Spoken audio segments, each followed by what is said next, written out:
Olá, meus irmãos, em Cristo Jesus, estamos aqui agora dando continuidade ao estudo da Palavra de Deus que se encontra no livro de Apocalipse. Nós vamos falar da segunda igreja, a igreja de Esmirna, a qual João mandou a carta para ela, porque assim o Senhor Jesus queria falar com a igreja de Esmirna. Eu peço que você acompanhe, que você não perca a palavra, que você não perca o ensinamento, que você não perca a ministração de Deus aos nossos corações. Se inscreva neste canal, nos ajude, dê o seu like, faz os seus comentários, que Deus te abençoe. Jesus disse para João escrever o que ele tinha para falar com a igreja de Esmirna. Vamos lá. Apocalipse capítulo 2, versículo 8 a seguir. Ao anjo da igreja de Esmirna, escreve o seguinte: esta é a mensagem daquele que é o primeiro e o último, que morreu e tornou a viver. Eu sei o que vocês estão sofrendo.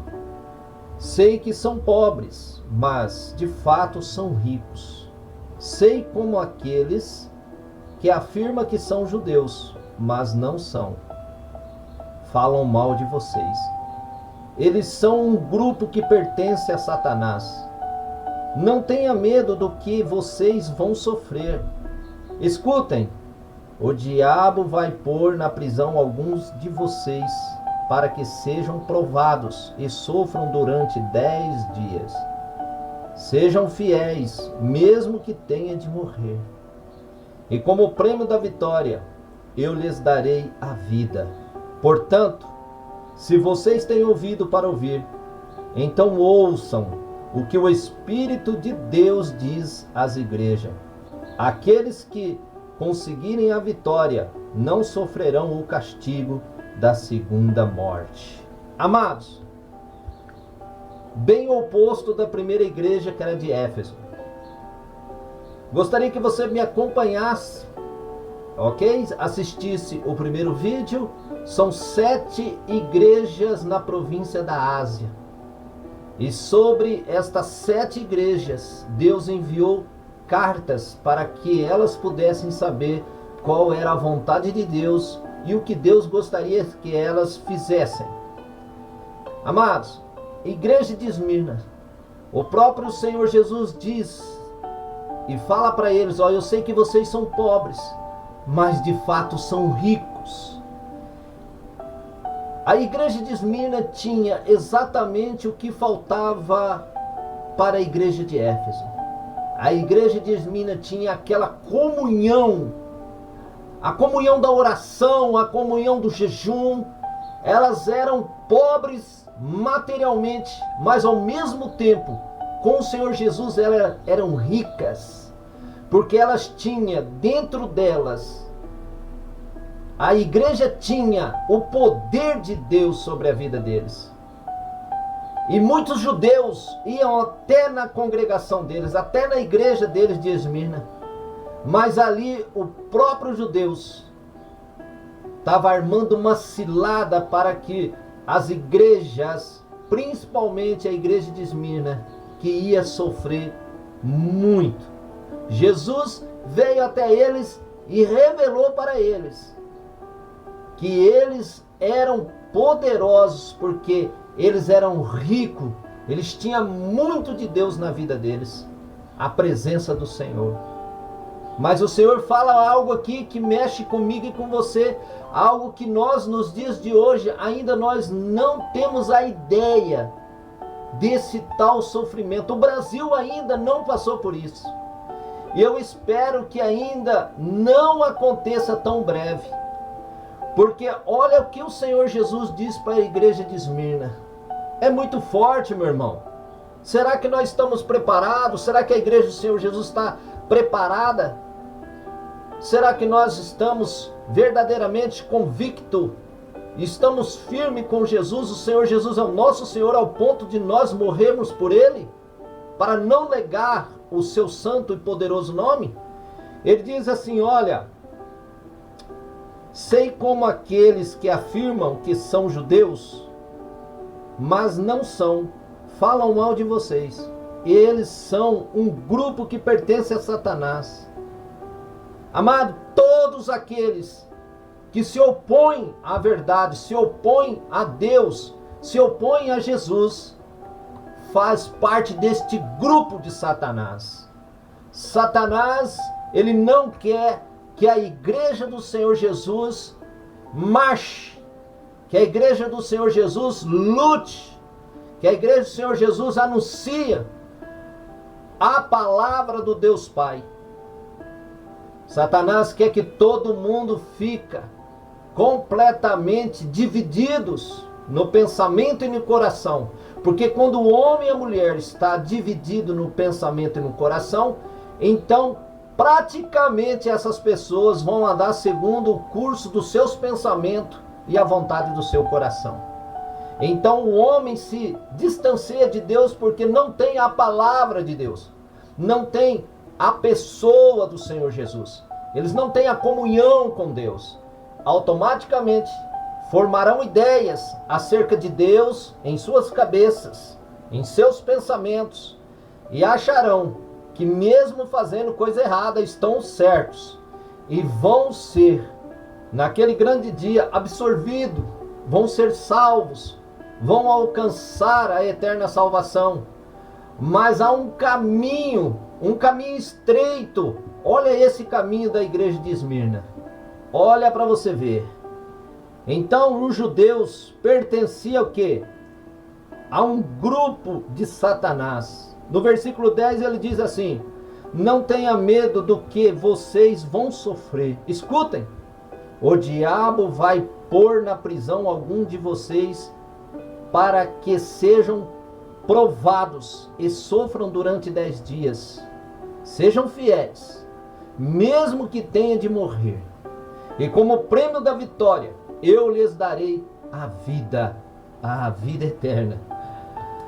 Que prova é essa, meus irmãos? Será que nós estamos preparados, eu e você, ao ponto de morrer pelo Evangelho, morrer pela liberdade que Deus nos deu através do sangue de Jesus? Era exatamente isso que Jesus estava falando para a igreja de Esmirna.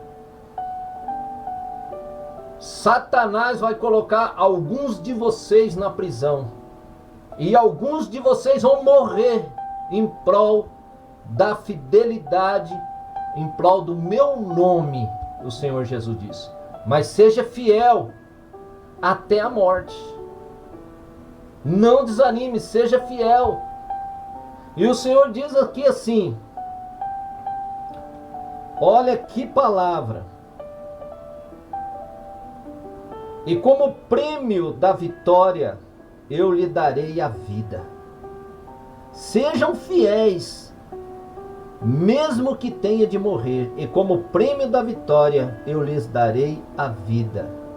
Olha o que diz a parte B do versículo 11. Aqueles que conseguirem a vitória não sofrerão o castigo da segunda morte. Existe a morte física e a morte espiritual para sempre.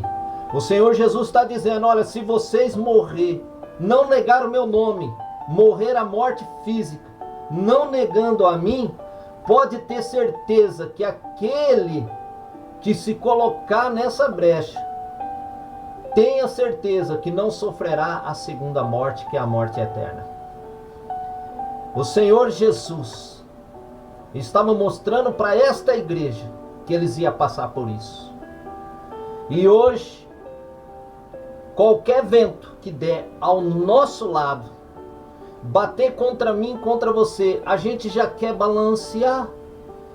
Ok? Se alguém se levanta contra nós, a gente já fica pensativo. Se alguém fala mal de mim, ou fala mal de você, e nós sabemos disso, chega ao nosso conhecimento, a gente se entristece. Imagina ser colocado à prova por o amor do Evangelho, por amor do Salvador. E esta igreja de Esmirna, exatamente, muitos deles foram presos e morreram torturados. Foi colocado ali como espetáculo. e soltava os leões desbagaçavam o corpo daqueles crentes. Será que a gente está preparado? Hoje a pessoa está negando a verdade simplesmente por um ponto de vista. Imagina naquele grande dia. Imagina se nós passarmos por uma grande aflição. Será que nós continuamos fiel aos propósitos de Deus? Será que vamos confessar Jesus aqui neste mundo até o último dia, até o último momento da nossa vida? Será que nós somos fiéis a Jesus ao ponto? Então eu fico a pensar, igreja. A igreja de Esmirna tinha tudo. Tinha a presença, tinha o Senhor Jesus, tinha o poder do Senhor Jesus. E naqueles dias, para a igreja de Esmirna, ficou muito estreito. E muitos morreram pela honra, pela defesa da sua própria fé. Eu espero que você pare e pense um pouquinho, meu irmão. Será que eu e você estamos preparados para isso? Será que eu e você vamos estar prontos? Eu acho que a igreja do Senhor Jesus no Brasil ainda falta muito. Falta muito para chegar nesse ponto, ao ponto de próprios irmãos não negar a sua fé e não negar o Salvador, que é o nosso Senhor Jesus. Pensa nisso. Nós estamos negando Jesus por nada. Imagina se nós chegar a esta prova ao ponto de dizer: você nega Jesus ou não? Se não negar, você morre. E se você negar, você continua vivo. Aí fica com você, meu irmão, minha irmã. Será que estamos preparados para isso? Que você possa hoje levar o teu pensamento, o teu coração a Deus, e que você possa se posicionar hoje na vontade que Deus quer, no que Ele te chamou, para que Ele possa te abençoar ainda mais. O Senhor te chamou para anunciar o Evangelho, então anuncia. Se o Senhor chamou você para a oração, então ore. Se o Senhor chamou você para servir, sirva. O importante é estar fazendo aquilo que Deus quer que nós façamos. Que Deus te abençoe, meu irmão, e te proteja e te guarda, e que o Espírito Santo de Deus te capacita, e que você possa se posicionar hoje, não só hoje, mas para sempre. Fica com Deus, Deus te abençoe e Deus te guarda. Até a próxima palavra que vai para a próxima igreja de Apocalipse. Deus abençoe.